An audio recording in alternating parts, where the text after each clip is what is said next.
Bonjour. Alors, notre thème pour aujourd'hui, l'emploi du conditionnel. Des fois, un peu étrange pour les Norvégiens. Hva er dette? Når skal vi bruke det? Bon, c'est pas grave. Notre défi, utfordringen her, c'est que le norvégien n'a pas de forme conditionnelle. C'est normal dans les langues européennes qu'on a le conditionnel. Dans les langues germaniques comme l'allemand ou l'anglais, on a un verbe de modus. En anglais, c'est would. Euh, bon, I would like a donut with that. If I was you, I wouldn't eat that donut. If I was rich, I would eat donuts every day.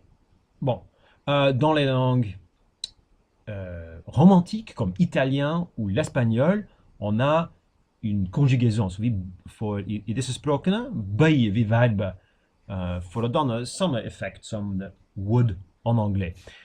En norvégien, ça n'existe pas, ça serait normalement traduit avec skulle ou bien des fois ville.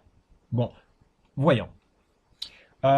Normalement, nous avons trois emplois normaux du conditionnel. Le discours en direct, han sa at han skulle gjøre det. Les phrases qui expriment l'hypothèse ou la doute, ting som ikke er virkelig, det er hypotetisk eller douteux, tvilsomt. Ou pour exprimer la politesse, la høflighet. Voyons. Le discours en direct. Normalement, il s'agit de futur du passé. Oui, le conditionnel, det er fortidens fremtid. Bon, c'est pas difficile. Voyons. Han sier at han skal gjøre det. Hein? Il dit qu'il le fera. Han sier at han skal gjøre det. Hvis vi tenker på au conditionnel, il a dit qu'il le ferait. Men la oss se på den første et øyeblikk. Hvis vi tenker på tid, tidslinjen vår, tiden går. Der er det présent. Så det er da han sier, det er nå han sier at han skal gjøre det. Så den at han skal gjøre det, det blir etterpå. Han sier at han skal gjøre det. Det blir senere. Så han sier han skal gjøre det. Il dit qu'il le fera. Så det at han gjør hva det nå er, det er etter nå. Men hvis vi ser på den, hvis vi setter den til fortiden, han sa at han skulle gjøre det. Så dette er présent, men tidspunktet hvor han sier det, det er før det. N'est-ce pas? Så tidspunktet hvor han gjør det, det er etter et tid i fortiden. Det er der. Det er det som er kondisjonell. Fremtidens fortid. Han sa at han skulle gjøre det. Så il dit qu'il le fera. Han sier at han skal gjøre det, men il a dit qu'il le ferait. Han sa han skulle gjøre det. Indirekte tale. Så legg merke til hvordan vi setter den første setning til passé. Il dit blir til passé composé. Il a dit. Og il fera, futur simple, den blir til il ferait, conditionnel. Samme stamme, mais en parfait endelse. Et voilà. So, il dit qu'il le fera, au passé, il a dit qu'il le ferait. Mais vous avez appris sans doute aussi une autre manière de dire han skal gjøre det. Hein? Il dit qu'il va le faire. Det var kanskje det første futur du lærte på fransk. Il dit qu'il va le faire. Det går an å sette den i passé aussi. Il a dit qu'il allait le faire. Så va blir til aller. Voilà. Bon, ça c'est discours en direct, indirect tale. Deuxième exemple, situation d'hypothèse ou de doute. Ofte snakker vi om si-setting.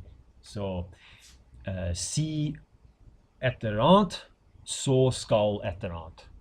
Par exemple, s'il fait beau demain, nous jouerons au foot. Hvis det er fint i morgen, skal vi spille fotball.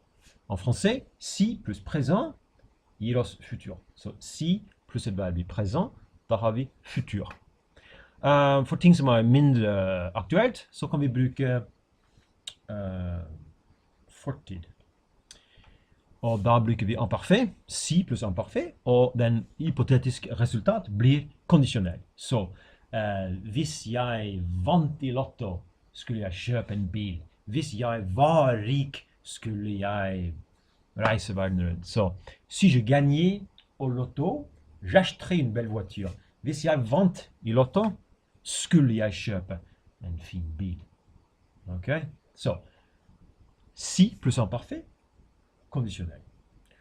Den betingelsen er i imparfait, si, pluss den betingelsen i imparfait, og så den hypotetiske resultat i kondisjonell. Du trenger ikke ha en si-setning hvis du vil, ja, hun skulle komme snart. Elle arriverait bientôt. Hun skulle komme snart. Det trenger ikke ha en bisetning som forklarer hvorfor. Det kan bare brukes som her for å forklare, for å eksprimere at det ikke var helt sikker. Et troisième emploi, c'est la politesse. Det er sikkert det første gang du kom bort i kondisjonell. Je voudrais un café, s'il vous plaît. Je voudrais de l'eau, s'il vous plaît. J'aimerais parler avec le directeur, s'il vous plaît. Pourriez-vous m'aider, s'il vous plaît? Indirekt, litt mer indirekt enn je veux. Og så kom det som ça, mer høflig. Vi ser det i andre språk også, som engelsk har sagt I would like, n'est-ce pas? Alors, pour répéter, nous avons le discours en direct, indirekt tale, les phrases exprimant une hypothèse ou la doute, sånn setninger som hypotetiske, og høflighet, la politesse. Et ça, bon, c'est tout. Ikke være så stresset over dette her. L'important, c'est de pratiquer. Så lese, skrive, det er det som er viktig. Og så etter hvert så blir det mer naturlig. C'est tout.